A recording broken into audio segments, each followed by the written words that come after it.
de la maison de l'outil Anomo moom itam placé nañ ko exactement sous mandat de dépôt ni ki mardi yamoo ko 22 juillet donc nag boobu di arrestation li ko waral dans le cadre d'une enquête sur un détournement présumé de 600 millions de nos francs foofu sa nag Anomo affaire bi nga xam ni itam mi ngi remonté depuis si jamono yi ki nga xam ne moo di justement Macky Sall ba ni kon nag ñu si ëpp si ñoom teg neen leen loxo si boobu de li nga xam ne moo di dossier notamment l'ex-directeur administratif et financier d'AV de l'ANAMO suite à une plainte bi nga xam ni itam l'actuel directeur général Omar Ndiaye moo daal di déposé pour sa part ki nga xam ne moo di Maodo Malick Mbaye donc mi ngi rejeté fermement ces accusations portées contre lui depuis l'étranger. Il a affirmé n'avoir commis aucun acte délictuel dans la gestion du dossier.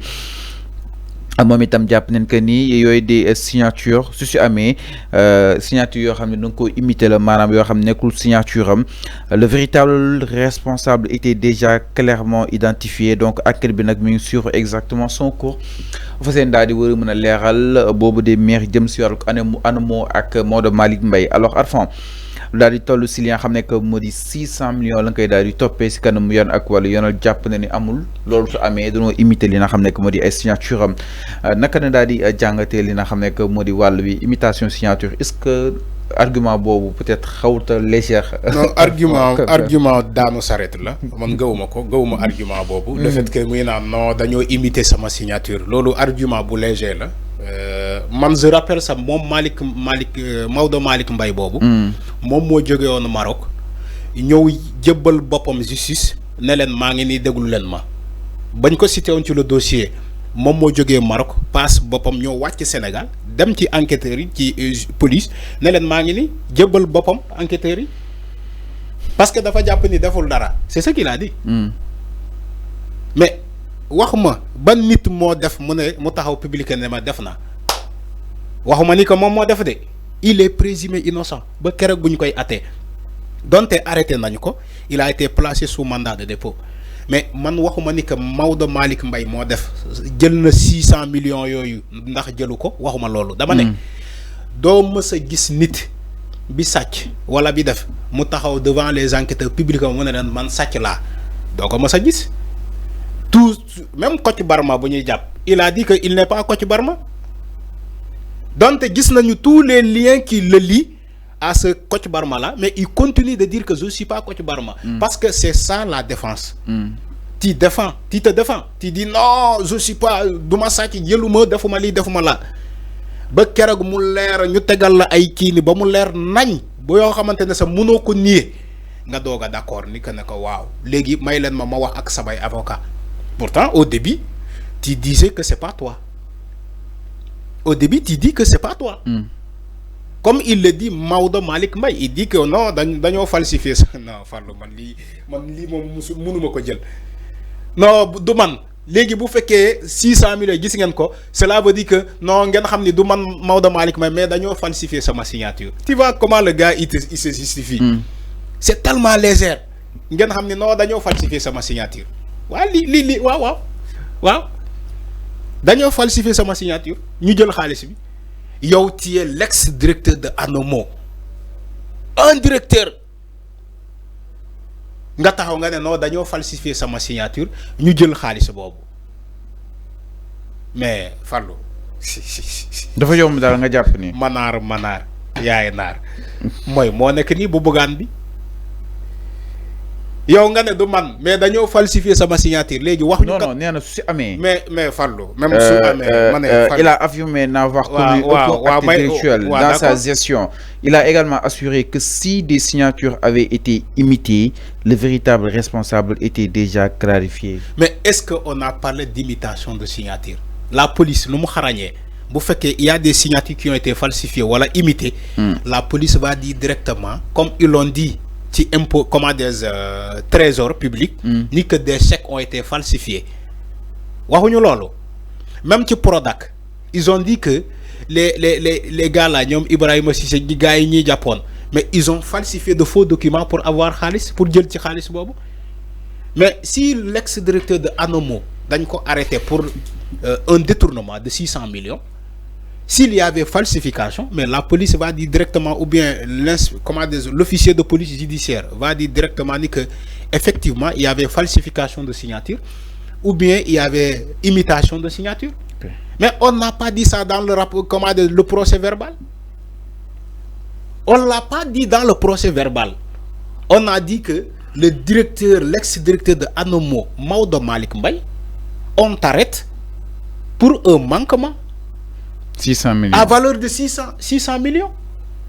Et toi, tu nous parles de falsification ou bien de imitation de signature. Maintenant, vous faites que mon alibi bobu la bëgg soutenir, man je crois que du rëcc. Sama ultime conviction, sama xalaat la joxe. Dama ne vous faites que mom Maodo Malick Mbaye alibi bobu lay jël dina ne que dañoo imiter sama signature, je crois que il va pas s'en sortir. Il va pas s'en sortir. Vaut mieux d'aller chercher des avocats yu la wara défendre. Wala bu fekkee mën nga rembourser xaalis bobu parce que quand même ñàkkul mën na ko rembourser. C'est des fils à Macky Sall. Ay doomu Macky Sall lañu. Ñom Maodo Malick Mbaye. Ñom Amadou Sall. Ñom kenen ak kenen. C'est des fils à Macky Sall. Macky Sall dafa leen considérer que ay comme ay doomam yi. Il peut payer, il peut rembourser la somme de 600 millions là. Man suma nekkoon man mom comme je suis héritier d'une famille bourgeoise.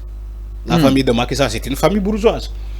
Si, comme je suis héritier d'une famille bourgeoise, non, c'est des milliardaires. Je rembourse la somme de 600 millions. Je rembourse. Voilà, moi, comme gars, alors, moi, phénomène aussi, technofortune immense sur la table.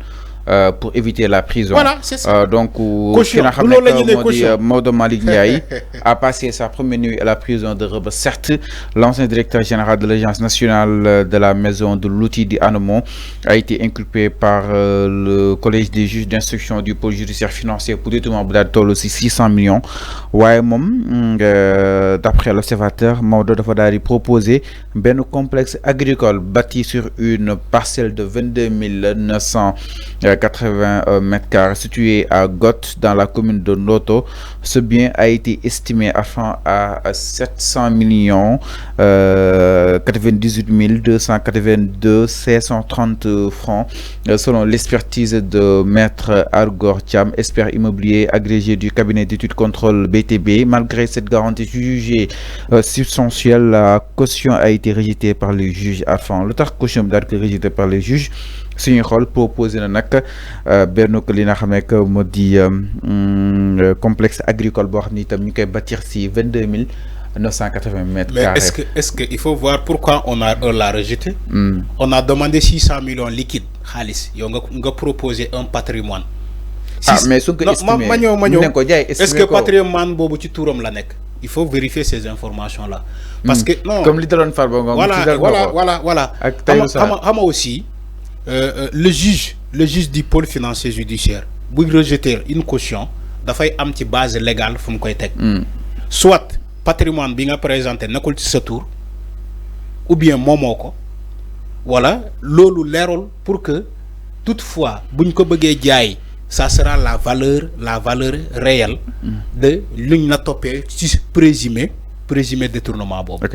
Mota Manela, il faut vérifier l'information. Est-ce que Maodo Malick Mbaye, ce patrimoine, ce complexe agricole qu'il a présenté comme caution, comment il s'appelle? Caution. Caution. Les fonds de garantie pour éviter la prison. Mais c'est ça. Alors, si ce complexe agricole bobo, est-ce que tu tournes la nec? Il faut vérifier ces informations-là. Est-ce que aussi ça valorise? Donc, selon expertise, ce complexe-là est valorisé à hauteur de 600 millions. Ça reste à voir. Il ne faut pas sauter dans l'occasion donc de l'information pour dire que oui, il a été rejeté sa caution. Non, c'est pas ça. Mais parfois, le juge financier est exigeant que la caution. On te dit, tu amènes de l'argent, mais pas un patrimoine. Bon, xolé ça Tahirou Sarr ak Farba li yéxal sen ki bi li tañu rejeter sen caution yi c'est parce que certes ils ont présenté de l'argent liquide mais dañ ko compléter par des patrimoines yo xamantene parfois on te dit que nekul ci touram ci tour diw la nek wala ci légation cessation ay affaire yoyu donc donc c'est des choses yo xamni ñom dañ ci non c'est à éviter mom ça il peut ne pas présenter ce complexe là bobu il peut présenter de l'argent liquide néna la Maodo Malick Mbaye c'est ay doom njabootu Macky Sall lañu on sait tout xewoon na fi mooy lippoon léppoon amoon na fi. daan na am xaalis bi rek la ñuy delloo. xaalis bi rek la ñuy delloo na delloo xaalis bi rek jàmm am na delloo xaalis bi yow man yow sax moom am na sens. on dit pas des milliards qu'il a détourné il a détourné 600 millions mais 600 millions moom mën na ko fay. vite fait mu dem vite fait on rembourse cet argent là nga dem sa yoon. Où sont ses parrains en politique ses parrains. Fallou déggoo nga fii tour Maodo Malick Mbaye. déggoo nga ko fii ci ban dossier waxal rek. non xaw ma nag waxal Arfan. déggoo fii Maodo Malick Mbaye. non non sénégalais yi bu du tour boobu en tout cas sénégalais yi tour boobu xam nañu ko bu baax. alors mii noonu Arfan leer na. donc ses parrains politiques mën nañu ñëw fay caution bi argent liquide parce que ñoom am nañu ko. Pour éviter ce jeune-là la prison. Vous faites que alors il a des parrains politiques. Non exactement par rapport à li nga xamné que modi wàll wi jëm ci miru ki nga xamné que modi Maodo Malick Mbaye donc il a été placé exactement sous mandat de dépôt man ni kon nak présenté na benn ko complexe agricole bo xamné itam natt nañ ko ci 700 millions et quelques fu seen daal di war a mën a fay 600 millions suñu ay koppa léegi itam du côté de la régie ginnaaw loolu dañuy daal di ñëw ci miru ki nga xamné que modi Farba Ngom